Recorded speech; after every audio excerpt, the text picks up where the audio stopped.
Good evening, everybody. Welcome to another edition of Across the Infield. I'm your host, Chris Legue, and with me tonight is not Rick Hammond Jr., but I do have a very special, and I do mean special guest, Rick Greenaway. Rick, how you doing tonight? What's going on, Chris? How we doing tonight, folks? Well, here we go. So, Mr. McGibbs is already on there. Hello, Mr. Gibbs, and thanks for coming out and watching. Greeny, driver of the number 69 car, Racing for a Cause. Greeny, why don't we start off real easy and tell me about sponsorship on your car? Well, we went a little different this year. We were actually able to pick up a legit sponsor for our team this year. We got simspeedshop.com on board all of our cars in some form or another. And I'm also running the Boston Bruins Foundation for my cause, just because I want to do something different. They work with the needy, cancer. They have a wide range of charities throughout the Boston area they work with. And so I'm a Bruins fan, and I figured I'd go that route. Well, I've tried not to hold that against you in the past, and I'll continue to do so tonight. Let's talk about computer hardware here for just a couple of moments. Tell me about first your computer, and then any extras that you have. Well, I got the exact same computer you have. Um, so me and you are both running the iBuy Power. I think that's what it is. I forget. Yeah, iBuy Power, i7, 16 gig of RAM, air cooled. I got a 1060 GTX 6 gigabyte VR ready card. I run a 120 something SSD card with two 1 terabyte each hard drives. Okay, so you've added a hard drive. See, they're not identical. You've changed yours. Well, I had the card, so I instead of running I had that nice 1060. So instead of running the card it came with, I upgraded it to my other 1060 I did have. And the hard drive I just ripped out of my old computer and put into this, so I was running the dual hard drives. Perfect. And so besides the computer, monitors, VR, what do you got going on? Well, I now am running VR, Oculus Rift VR. I was running 4 monitors, triple monitors for screens, and then a fourth for like sim racing app. But now I'm at VR, running a GT Omega Racing sim rig with the G920 pedals, wheels, shifter. And it's I don't know. No live picture, yeah. Listen, you don't want to watch a live video of me. Trust me on that, okay? And not to mention some of the guests that I've had on. I mean, Terry, really? Come on. So let's see. We've got no. We don't want to see that. He'd be hanging out in his boxer briefs or whatever. Well, you had Troy on first, and you ever heard what he races in? So I will be thankful that we didn't have any live feeds. Yeah. No, it's true. The next item I wanted to talk about as well. Let's first do a quick little recap. This past week, we had an absolutely phenomenal race, and it was probably one of the most entertaining races that I've ever seen. And I wish I was a part of it because it was so good. But you were. Why don't you take me through your race, through your side of that race? Well, I tried to go on a fuel strategy type situation. We got an early caution with 3 laps into the race, so I came into pit road. Especially being at California, it eats up tires. So I figured if I come in, fuel up, take tires, I might be able to pick up a lot of space, a lot of spots, because I did start towards the back. Um, I Doing good. I got up to I think I was up to eighth at one point in the run because of fuel strategy, but then I miscalculated and from there I kind of just dropped back towards the back. I think from there I got up to probably 16th, and I think I finally finished I think 25th or 26th just because I had a pit in order to finish the race. So unfortunately, my pitch strategy didn't work out in my advantage, and you know, finished 26th. But it was a good race. I we had the one caution for 5 laps there, and we had some good racing throughout the whole field. There was battles everywhere you looked. So it was a good day. I'll take it. It was a good points day. I think we bounced up about 4 positions. I needed that. Just had a rough Daytona and a couple of the other first races with some DNFs. So now we're heading to Texas in a couple weeks. Yeah, was this your first Xfinity race wearing the VR, or did you wear it for the previous race, Phoenix? I wore it for Phoenix. That was my first race with it. I was still starting to get used to it, and this race was like the first race I was really comfortable with it. Okay, and not to like push Oculus or advertise for Oculus or advertise for anybody really, but just if somebody doesn't have it, how long would you say that it's taken you to kind of really get used to being in VR? I felt comfortable in it from the get go, but to really realize what you can see with the track, it took me about a week and a lot of laps. If you can, get a lot of laps in, then you can really get comfortable fairly quick. Um, I just did a rally cross race a little while ago, and that was a little different because the fact that you're swinging the car out, and you definitely can feel your car moving, and so it does take a little bit to get used to, especially when you're doing like road course type races, going left right. Yeah, I remember my first time, and you're exactly right. I agree with you 100%. Um, so we got how long have you been on iRacing, Rick? Uh, just about a year and a half now. Okay, and what really I have something else going on in my head, so these questions are not coming out the way I want to. But what got you into iRacing to begin with? Was it something you saw on YouTube, a friend? What was the decider to come on and try it? I work for I because of work now, I really don't have the time to, but worked on an SK Light. Well, at the time, it was actually a truck, and some of the guys that we raced with, they were talking about iRacing, and I really wasn't much of a computer guy. I mostly did console type stuff, and so my son had happened to get a computer for Christmas, and so I was like, I'll give it a shot. So I found a cheap wheel online, downloaded iRacing, and started, just racing with my friends. Basically, all I would do is street stocks at Charlotte and race with my couple of buddies there. We do modifieds at Thompson and Stafford just because those were our local tracks. Perfect. Um, you talked quickly about job and how you have no time now. So what is it that you're doing now for work? I sell cars, so if anybody out there needs to buy a car, come see me. Batera, Dodge, Ram, Chrysler, Jeep. I'll take care of you.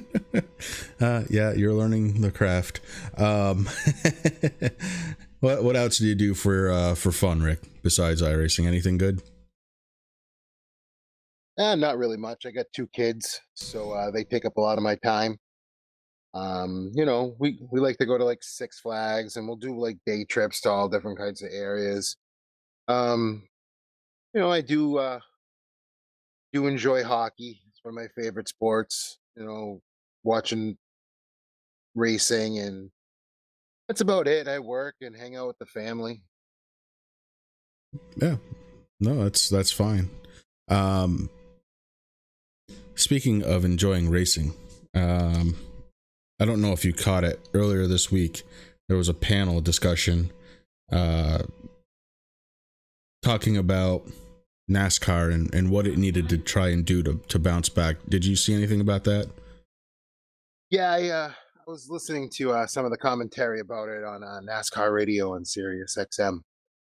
One of the things that struck me interestingly enough was the talk of trying to bring out more short tracks, and certainly as a kid, and you and I are not that far apart in age, but certainly as a kid, I mean, I remember a lot of those short track races, and I think, and you feel free to put your own 2 cents in, but I think it would add something that the sport's been missing for a long time. It would add some excitement back to the racing.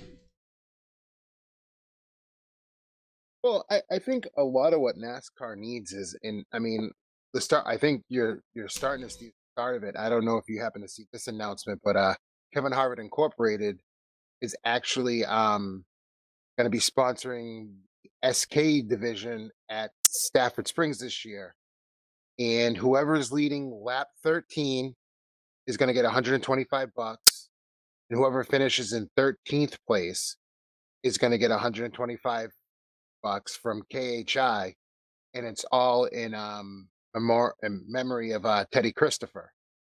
So Kevin, I was one of the big guys who was talking about your local tracks and everything like that, and he's stepping up and putting his money where his mouth is. So that's great. I mean, with the money that these guys are making, it's good to see them put a little bit back into the shorter tracks and the non air quote pro drivers. But still, to the point, NASCAR is still missing something of their own on the track, and I get back to. I have a hard time watching these guys. I can't even get through a race anymore unless you're talking Bristol without taking a nap. So it's got to come back at some point to excitement. Now they've made some rule adjustments, Rick, as you know, about downforce, and it may be helping some, but once they figure out the aerodynamics, you know what's going to happen. So do you think that more short tracks might be part of the answer? I don't know if short tracks are going to be the answer. I think what really has killed NASCAR and has killed racing in general is technology. Racing was great when you didn't have all these engineers and all these people that worked on these cars. You didn't have the 7-post shaker or any of this technology. Wind tunnels. I think there was like 2 wind tunnels back in the day down in North Carolina. Now every team has their own wind tunnel, and they have a 7-post shaker and the tracks are programmed in these shakers, so you see how the car is going to react in different lines. If you took technology out of racing, I think you'd see better racing. Yeah, I think there's more to the answer than any one thing. So it'll be interesting to see if in fact that panel does lead anywhere. The way NASCAR has been historically in the last several years is they don't really listen. So we're going to see if they will this time by. Let's get on to. Well, actually, I'm going to take a minute here, if you don't mind, Rick. We had an announcement today on the Racing for a Cause website, and I want to plug that.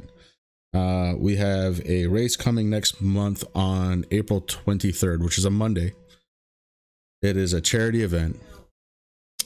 You can sign up for the race through the donation page.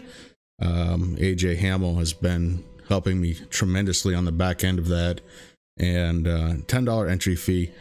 We're going to see if we can get 30 or so people on track. It's going to be a good time, and I just wanted to put it out there. If you haven't looked into it yet, let's look at it. Let's try and get this thing up and running. Yeah, I'm already registered for this race. Just so you know, I bought my 3 t-shirts and my entry. So if people haven't seen yet, you go on Racing for a Cause Facebook page, and you'll see the picture of the t-shirts that were designed. They're beautiful t-shirts. Definitely get one, and you can pay your entry. You can buy a shirt with your entry. I think you get a discounted rate if you do your entry and t-shirt together. Correct, Chris? I haven't looked at the. I don't know if there is a discount.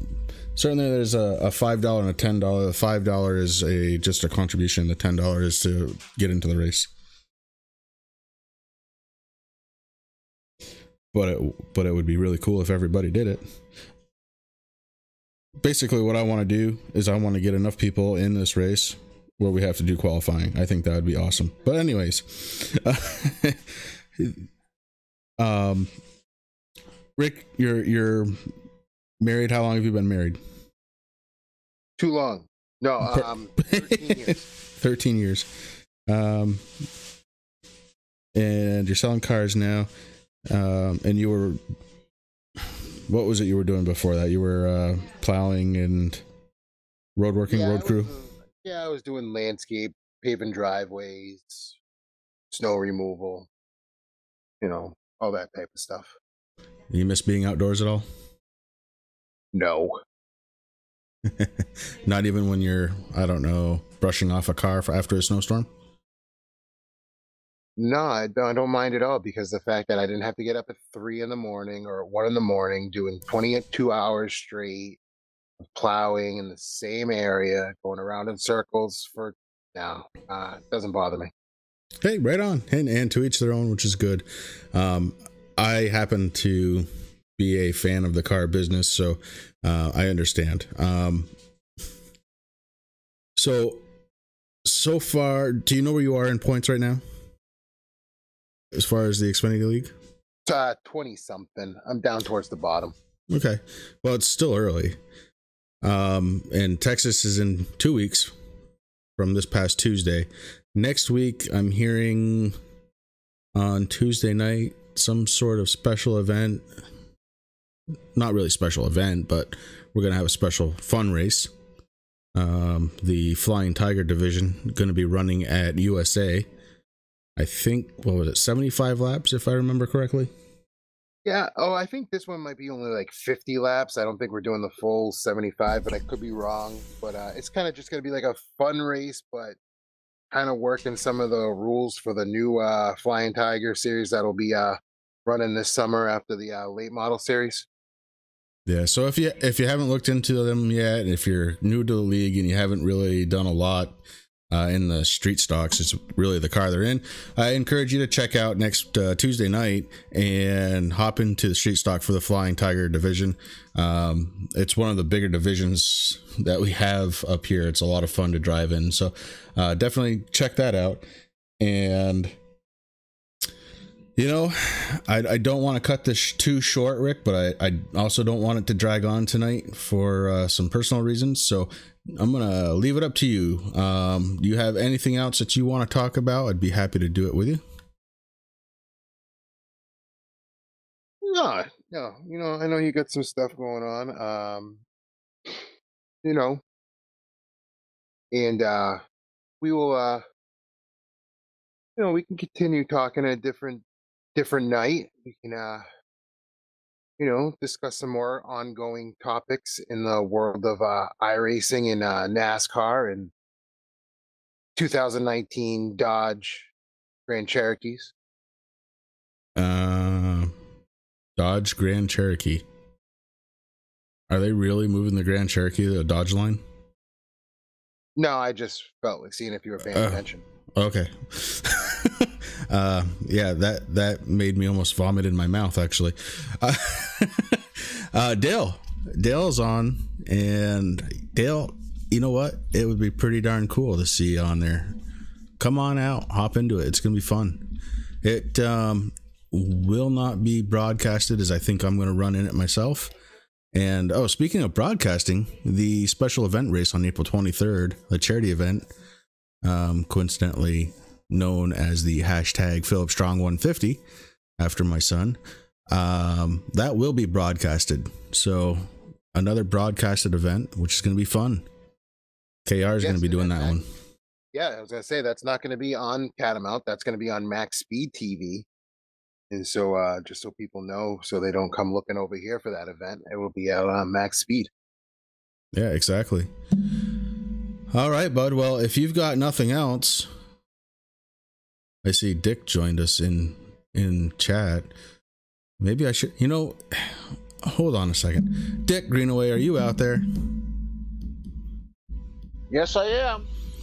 All right. Well, so this show is about Rick, and let's face it, Rick wouldn't be around without you. So, Rick, Dick, actually, Rick, you go away. No, don't go away. I want you to stick around. But Dick, why don't you tell me something that I don't know about Rick Greenaway?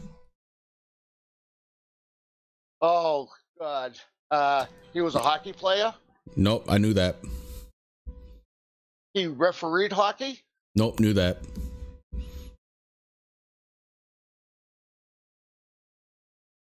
And ladies and gentlemen, I want to say that is just how interesting Rick Greenaway's life has been. Sorry, Rick. Had to. No, that pretty much sums it up. How about this little fact? Rick Greenaway used to play musical instruments. Yes, he did. There. And Dick, you're home from your vacation? Yes, we are home. We flew to the Red Eye back from Arizona, and it took me a little change. And you saw a big hole in the earth? Yeah, I saw a big hole. We also took a train ride that got held up, and we had a good time. Oh, good. Well, I think we're going to call it. Rick, thank you very much for stopping in with me tonight. Next week, we're going to have AJ Hamill, and we're going to be talking more about the Philip Strong 150, getting to know AJ Hamill a little bit more. And I hope that everybody had the opportunity to get to know Rick Greenaway, who likes hockey and refereed hockey, played musical instruments, and is now selling the Dodge Grand. What do you do? Oh, the Grand Cherokee. The Dodge Grand Cherokee. No, it's the Jeep, but I wanted to see if you were paying attention, because you know how you are. I wanted to see if you were paying attention, and you didn't fall, so I'm proud of you. Well, see, that's just the way it is. And so thank you, Rick, for coming out tonight. Really appreciate it. Dick, thanks for stopping by. We'll chat after this, I'm sure. And hey, any last thoughts at all, Rick, because I'm going to hit the button. Once I hit the button, we're done.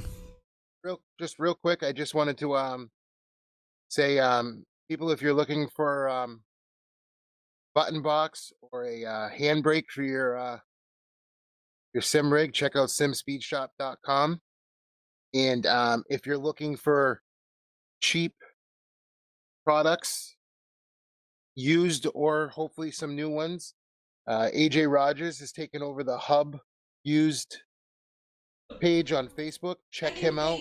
He's been a big supporter of Racing for a Cause and races for us. So check his page out, and hope to see people out at the Xfinity race in Texas in a couple weeks. And everybody have a happy Easter.